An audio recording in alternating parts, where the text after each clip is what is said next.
coming back at you fresh off of our sleep-deprived weekend at the Hard Rock 100. We're bringing to you today the On Cloudultra 2. So this is the second generation of On's, I guess, like long-distance ultra running trail shoe. These were provided to us by On Running, but we're under no financial obligation to say whether we like a product or not because we want to keep these reviews authentic and beneficial to you. No one's going to get to preview or see this footage before we publish it to YouTube. Finn, how are you doing? I'm doing great. I was just thinking, because I was watching an infomercial very late last night. It had those like spinny tables where the product is totally in isolation in like a barren room, and I wish we had that for this shoe because it is a sight to behold.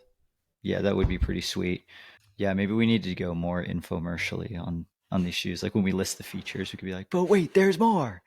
But wait, there's more. 4 easy installments. Yeah, that's how we should break down the price of a shoe. Like how many monthly $20 payments does it cost like to pay off a shoe like this? Some quick stats about this shoe. So the Cloudultra 2 comes in at $180. My pair was 10 and a half ounces in a men's size 10. It's a 21 millimeter stack in the forefoot, 27 millimeters in the heel, and that makes for a 6 millimeter drop. The upper is kind of an interesting, like it's kind of like a 2-layer mesh system. You know, this external layer, again, like the last few shoes we've been going back and forth. We're like, is this plastic? Is this mesh? I think this one is like a kind of really open engineered mesh, but it doesn't have much stretch to it and kind of a lot of structure. Like I would call it kind of like that exoskeleton. A pretty generous amount of like plastic welded overlays going all the way around the shoe, and then a lot up in the heel counter. I imagine probably just to give it that structure, more welded overlays along the eyelets of the shoe, around that new shoe term for the Conversational Pace channel, the U throat of the shoe. And then closer to foot is another open mesh that's very soft, kind of an engineered mesh that seems pretty separate. Like I can like pull the 2 layers apart, but it's one piece, and then it kind of wraps itself into an engineered mesh, turning into knit tongue, which goes into a full knit ankle collar. And it's interesting, kind of like we just reviewed the Zenal. It does go up slightly above the ankle bones, but I don't think this one counts as a gaiter. I think it just counts as like a knit ankle collar, because I don't think this is helping prevent any debris from getting in the shoe. The midsole is what On says an updated, softer Helion super foam. We'll dive into the verbiage on that later. There is a TPU speedboard. The speedboard is basically a plastic plate that goes all the way throughout the length of the shoe, and it's supposed to give the shoe a little bit structure, keep everything together.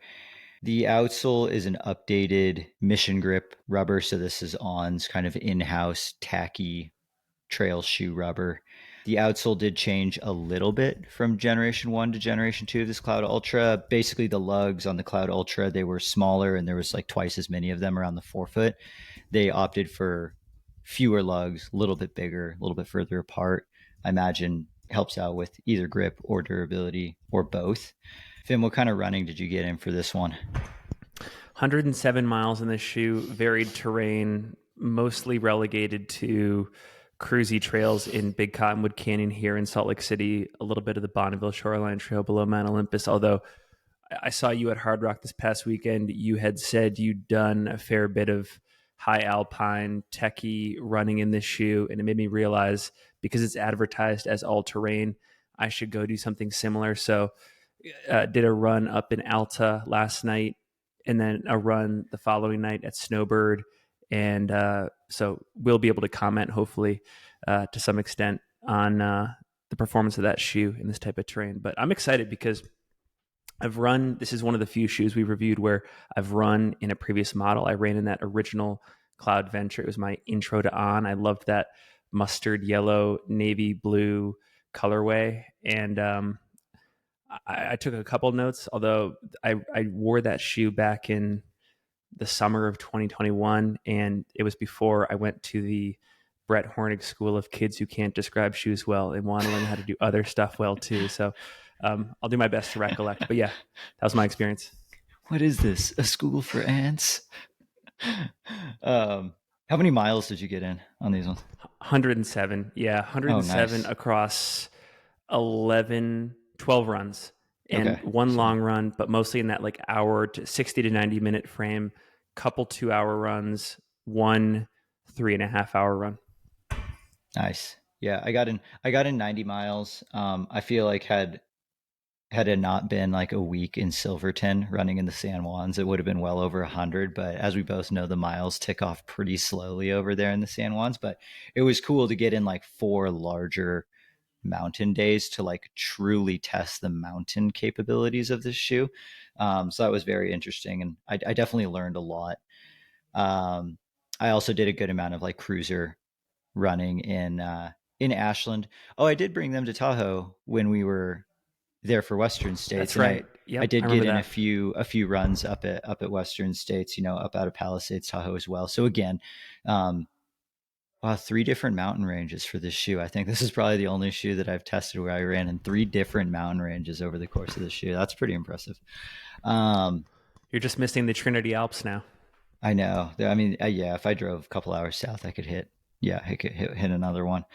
In terms of like the length and everything, my pair is a size 10, and I feel like it was pretty spot on for on sizing, which to me runs pretty similar to Solomon in terms of the length, not the width, just the length. So it's like a 10 slightly big. Like I probably could have gone a 9.5 in this shoe and been just fine as well. So keep that with a grain of salt when you're purchasing this shoe. How was the length for you? Did you do a 12? I did a 12, I would say medium width toe box, which was a good compromise for me. Felt pretty good there. And yeah, I'd corroborate that true to size for sure.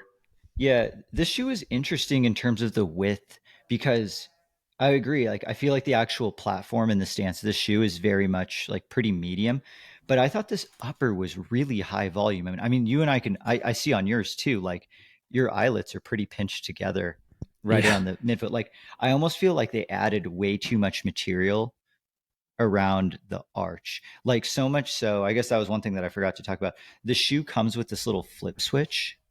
Um, Is it a gimmick? For me, it absolutely was because I had to take it out because when you have the piece of plastic in the shoe, I couldn't even tie the shoe tight enough because of how close the eyelets get together. If you have a higher volume foot, I can totally see it working because basically what it is it's just a little piece of plastic that holds the laces in a way where if you flip it one way, it tightens the laces together like another, I don't know, quarter of an inch, which could totally Yeah. help lock down your foot when you're on a steep descent. And then when you're climbing, you flip it the other way and give yourself a little bit more volume. It's kind of That's a nifty. lot. That's like breaking down poles and setting them back up again. Yeah. So like I can see how this might not be gimmicky for some people. For me, it just the shoe is already too voluminous and I just couldn't even tie the shoe as tight as I needed to tie it. Did you do any runs in pretty hot conditions in like your feet are swelling? Because when I was looking on their website, that's sort of also how they advertise the system of like, okay, like the composition of your foot, the Hmm. size of your foot's going to change a lot, especially during these longer runs that the shoe's made for. Did you find that there was any true value proposition there?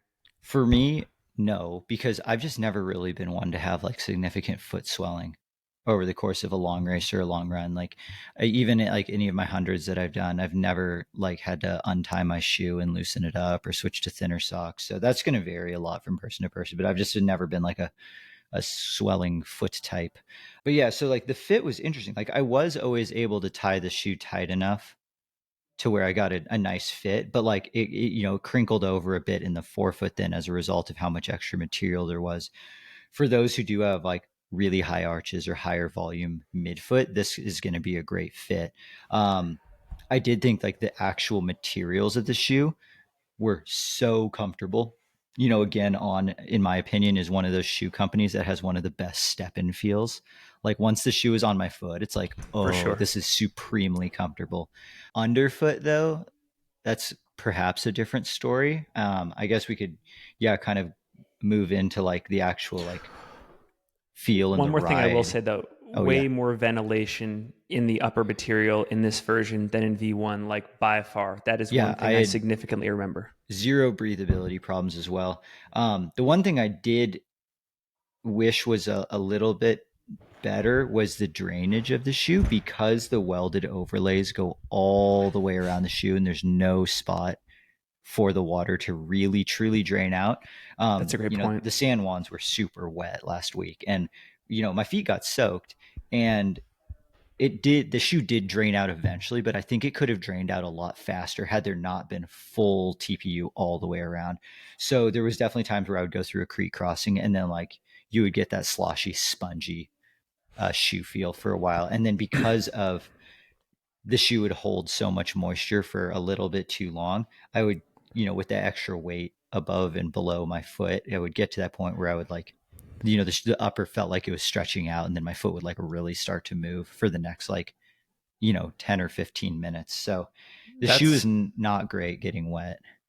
that's such a good point about the overlays. Like, is the only way this thing drains is if like it bounces over the overlays while your foot striking. Like, I just don't know how this thing drains Yeah, pretty much that. Or like the water will soak up through into the the midsole. upper, and then, or like it'll like soak up, like a sponge. And then, Yeah, the moisture wicking properties of the rest of the mesh will like eventually evaporate the water, but that just takes forever. Um, so the shoes do kind of puddle a little bit. In terms of like the ride and the feel, underfoot, what did you think about, all these pieces put together? yeah. This was a surprising shoe to me because this was the other thing I distinctly remember. The midsole was a lot harder, a lot more firm in V1, and I think they've been evolving towards this max cushioning experience. So, like, I definitely still felt that whatever you call it, the TPU speed board, like Mm-hmm. feel propelling you forward. Like that was also a thing in the previous shoe, but I think they made it so that it's more supportive over longer distances, more comfortable running on harder surfaces. I told you I did some road running in this shoe. And then maybe the other big thing, and this was just something I picked up on the website, they did, and I think you mentioned this too, they lowered the drop from 7 millimeters to 6 millimeters. And Mm-hmm. I mean, I actually had some questions for you here. Like, do you believe that, like, when you have that even single millimeter drop, it's going to help, like, make it more comfortable to run over varied terrain and longer distances? Like, is that significant enough a percentage drop to make this more of like a long distance shoe? I just don't think anyone's going to notice 1 millimeter. Like from a 7 to a 6, from a 10 to a 9, like 10 to 9, those are high. 7 to 6, that's both medium. Like 4 to 3, like that's both a low drop. Like it's kind of like 1 millimeter change. I feel like that's just a change that they can just like say they advertise the change. I don't know. I don't know if I buy that doing anything different, especially That's on the especially on trail. that's the incremental change. You make it a big company that's worth over $1 billion. Yes, and then they can say that they changed it, because there are absolutely going to people who are like 7 millimeters, that drops way too high, and then they're like, okay, well we made it 6, and they're like, thank you. Like so now, so they're making someone happy with that drop change. Um, yeah, I thought that the forefoot feel was like very much classic on, where it's like pretty damn hard, and uh, I did get a lot of forefoot protection when I was running on more technical and rocky trails. I say forefoot protection because I did not get that under like the arch, like from the midfoot to the back of the heel. I thought this shoe like very much severely lacked protection, which I didn't learn until one of the second run I did up in the San Juans, where it was pretty rocky. There was a couple times where like this exposed section of foam under the arch and the heel, I would land on a rock like right in the middle of it, and there was just not enough shoe under there, and I would just like boom, like immediately being like, oh yeah, that one's giving me plantar fasciitis type rock hits, and that totally killed all confidence I had in this shoe. Running on more technical rocky terrain was just the thought of like getting that one rock to hit me right in the heel. I didn't have any, no rocks get stuck anymore. Like the channel is gone. It's not that deep, but still just the exposed foam and how thin it is, because, as you can see, we have these cloud pods which contribute to the cushion, but they also in some spots make the foam very thin. So like if you hit a rock like right on the right spot, it hurts. For sure. For sure. With that being said, though, I thought the cushioning under the heel and the midfoot was very comfortable. Like it's a lot softer. So when you're not on that technical terrain, you're on more runnable trail or dirt road. I thought like the heel to toe transition was very smooth, and it made me wish that the softness from the heel carried on to the forefoot because it's like pretty soft in the heel, pretty firm in the forefoot. And like the whole time I was just longing for that same level of softness in the forefoot because, yeah, I just didn't love how firm the forefoot was. I found like right around that 2.5 mile or 2.5 hour mark, my forefoot, like my foot would start to get fatigued where I was just like, damn, like this is a lot of firm shoe under my foot. But that's, partially just me liking that slightly softer feel under the forefoot. Should we talk about the outsole a bit? Yeah, definitely. I I think Mission Grip is pretty good. What do you think? For me, it was contextual. Yeah, I think not great on steep in technical terrain, which I'm glad I had the experience of testing this shoe on Do earlier you this think week. do you think that's a like a rubber compound problem or just a outsole like a lug pattern problem? Because Okay, great question. these lugs aren't that deep. Well, that's what I was going to ask you. Like when we've reviewed other shoes, like the Mafate, you'll typically see like deeper lugs that kind of skirt around the outsole, and then maybe regular height lugs within, or just like a discrepancy there. And this one just had like the same size lugs across the board. What are your Hmm. thoughts there? Like, why did they build it that way? Again, going to kind of what they say on their website of like it's the all-terrain type shoe, which I guess, yeah, we'll try and figure out what are some competitors to this shoe. But yeah, I mean they're like maybe 3 millimeter lugs. It's funny, the my favorite lugs are the ones at the very front of the toe. Like I like that shape. I would like to see Yeah. some deeper of those throughout the Yep. whole shoe. But yeah, there is some spots where like you get into some, whether it's deeper mud or really dry, loose trail, these lugs just don't dig into that. Like when I was on like just full on rock, as long as it's dry, like I mean, I don't think you should be running across really steep, wet rock in like that many circumstances. But like just big rocks, like the actual rubber compound seemed like it gripped really well.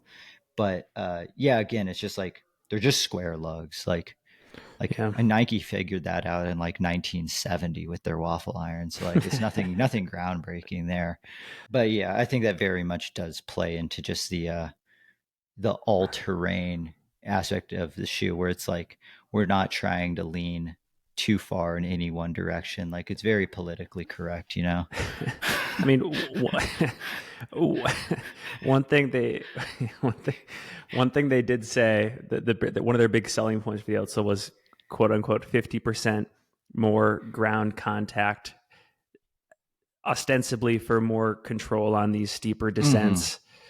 Did you experience that 50% more ground control? I guess since you didn't do V1, it'd be hard to say, but like, did you feel more ground control in this shoe? I mean, it was fine. Uh, but I wouldn't say that it was like I could like a lot of the shoes that we've reviewed, I'm probably feeling more confident coming down off of like Grant Swamp Pass over in Silverton. Whereas this one, I was like definitely getting pretty skittish. The other part too is like this upper isn't structured in a way that's going to benefit highly technical running. Like there is no plastic heel counter. Like it's pretty floppy. All the structure you're getting is from just this extra overlay. So I think that's just not really what the shoe is designed for. But I took it there anyways because someone has to do it to tell people that that's what it They is said or all is not terrain. They for. said all terrain. Yeah, and I feel like it should have been like a most terrain type vehicle or type shoe. Um, Survive terrain. yeah, it's like an SUV where like it has four-wheel drive, but it's at it's really meant for like your occasional dirt road or like hard packed snow sort of thing. Like it's not like a Jeep, like a Wrangler. It's not a Wrangler.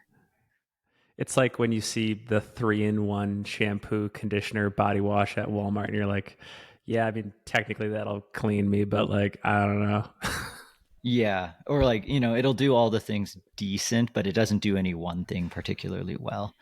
Yeah. Um, in terms of the durability, there was a lot of positive feedback when we talked about the sunset years of like our Hokas and all videos. So I think that might be like a slight like subcategory that we're gonna add. Like, how do you feel about the durability of this shoe? Where is the sweet spot?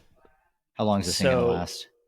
it's such a great question. I actually firmly believe that of all of the shoes that we have reviewed in the last, whatever it's been, 9 to 12 months, this might have one of the most durable uppers that we've come across. And I would not be surprised if I continued to wear this shoe that it would last me like 700, 800 miles. I kid you not. Like, there's really good construction up top.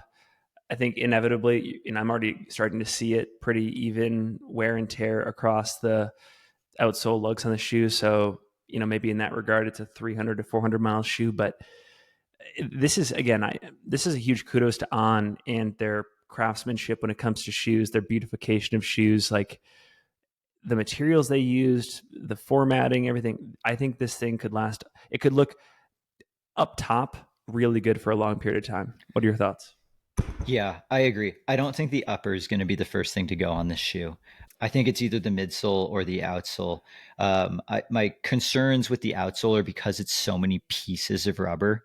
I could see, getting like the lugs starting to peel off one side. Like I'm getting Yeah. zero of that. Like even after a week in the San Juans, I totally thought that I would start to get like, catch a corner and like the lugs would start to peel off like one of these pieces, but I'm getting zero of that. So like on they're using great glue.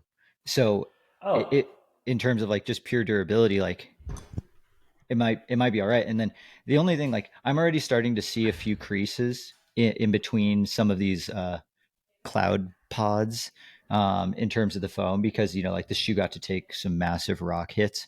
So I feel like for me with where the shoe's been and where it's going, it's probably going to be that midsole that wears out first. yeah. After 90 miles of running though, even though I can see some crinkling, it still feels really good. So like I bet this is probably like a 400-mile shoe, which is, I would say that's like on the upper end of the durability side of things. 400 trail miles takes a pretty good time to do. Yeah. Um, I was going to say one more thing. I know we've already talked about the outsole, but this is one more thing that I remember from V1 to V2. The gullies between these lugs are a lot shallower than the previous version. I know they've done stuff with the Mm, pods as well to minimize that. I think that's also a big deal because that was an issue that I had in the first version was just catching a lot of rocks, catching a lot of twigs, stopping to rip stuff out, and they definitely made a pretty significant improvement there. So I think that is worth mentioning about the outsole. yep. There wasn't once where I had to stop and pull something out of the outsole. So for those who are concerned, that's not an issue here. One thing that was another durability concern for me though was just the amount of exposed midsole foam. Like just a week of running in the San Juans, I can see like a couple little punctures and like dents from where I hit rocks, Oh and yeah. like those weigh in. Like that contributes to the breakdown of a midsole foam. So like um, again though, if you're not taking this on super rocky terrain, I bet you're getting a lot of cruiser miles out of this shoe. I, I was going to say, because I totally agree with you. I am seeing creasing on sort of like the sidewalls of the mid foam near the pods. I definitely have experienced that, but I am not seeing, and I think it's just fortune of maybe not being on as much of that train as you were, but like not as much punctures or any issues or compressions or depressions, whatever you want to call them, Hmm. in the exposed midsole on the outsole there. Yeah. Okay, so this is the Cloud Ultra 2. Would you race in it? No, That was a pretty would quick you? no. I feel like you already made up your mind. I wouldn't either. Simply because having zinged my foot a couple times underfoot, um, I don't want that to be in the back of my mind during a race. Like, also for like my preferred ultra shoe of choice is softer. Um, some who are looking for that firmer shoe that just doesn't change much from mile 1 to 100, this could be a great option. But just for how firm it is, I wouldn't run ultra distances in it. And then it's not like speedy or nimble enough for me to want to do like say a 50K in it. So I'm very much like relegating this to just like my trainer cruiser miles kind of shoe. Like when I want a shoe that's just mad comfy up top, I will throw this on. I will probably actually wash these and make them look brand new and just wear them casually because Ooh, I think it's a great looking shoe. Like again, beautiful. On and Solomon, I think, are the only ones. Like it used to be just Solomon, but On is able to match their upper to the midsole color just as good as Solomon. And that is something that is very hard to do. I mean, go look at your shoes that aren't On or Solomon. Yeah, the upper and the midsole are like both orange, but they are not the exact same thing. And to get two different materials to be the exact same color, very, very difficult. Kudos to On for doing that. The other thing that I'll say, yeah, I'll just echo the beauty of the shoe, the craftsmanship of the shoe, and yeah, I looked forward to wearing it. Extremely, extremely comfortable ride. One thing I didn't say earlier about the fit is that it really is ready right out of the box, and it can be Mm-hmm. used in so many environments. But I just think it comes down to the curse of the shoe reviewer, where you come across all of these shoes and you just become so, at least in my case, so preferential to very specific use case like shoes. And But that's your anytime I'm, job. it's my job. That's I your know. job. You're It's supposed to my be super picky now. Like, cause super picky. that's what people want to hear. Cause, we are in a very, Privileged we're in a position. very privileged position where we get to really nitpick all these shoes to help these listeners to find that perfect pair for them, which kind of goes down to the whole like mission statement of conversational pace. It's like I want to educate people on their shoe purchases. That way they make the right ones, which ultimately changes the entire shoe industry in terms of Yes. purchasing decisions and whatnot.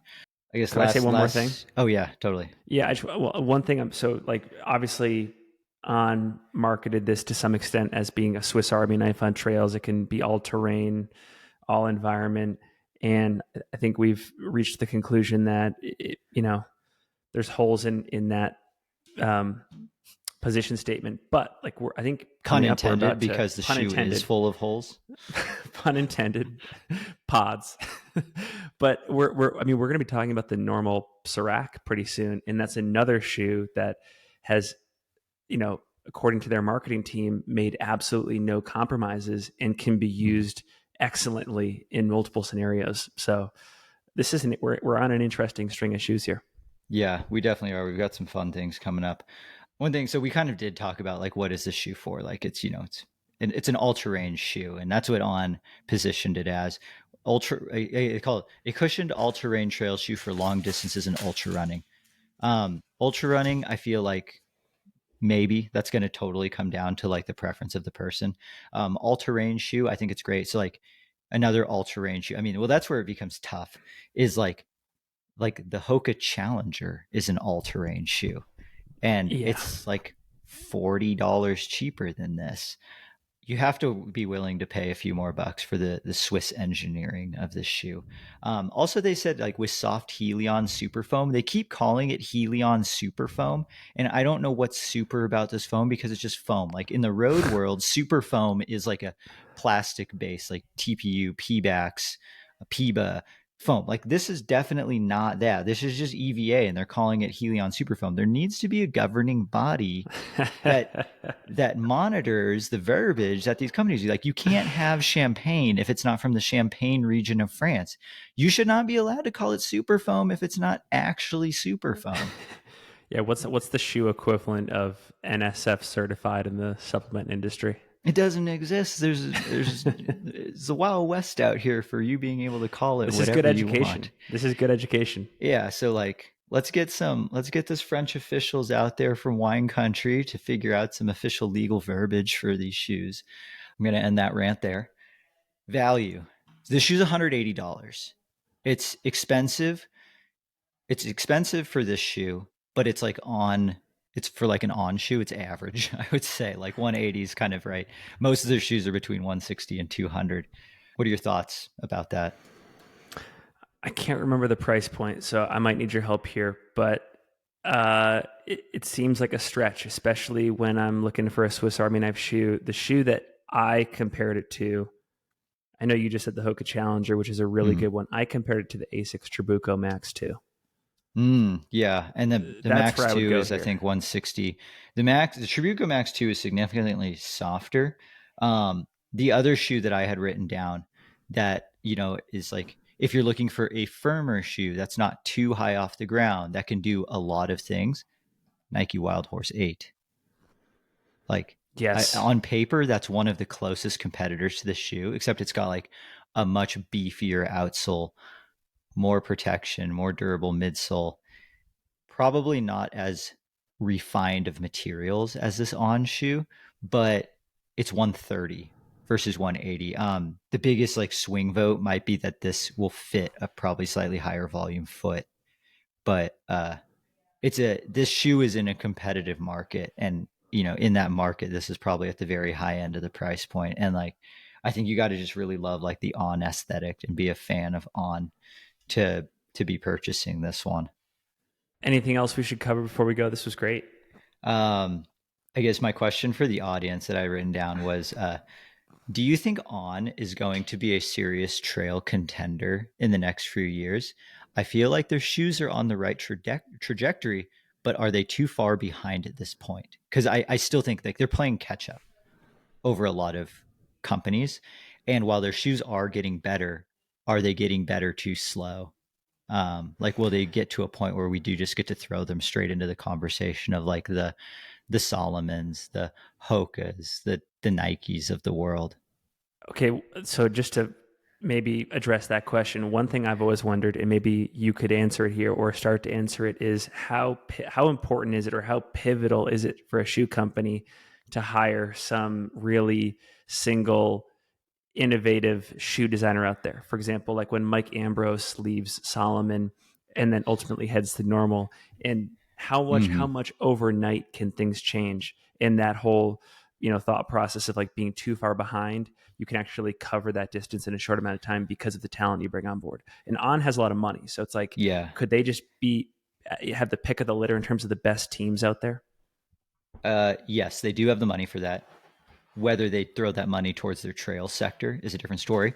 Sources, though, have told me that 2023 is going to be the first full year that On does have a dedicated like trail development team.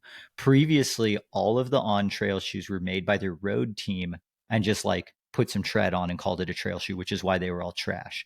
This is why we're seeing On's shoes improve, because they actually have a trail development team. They've signed more athletes. They're doing more development with their shoes. Like I've seen two On athletes in the last month.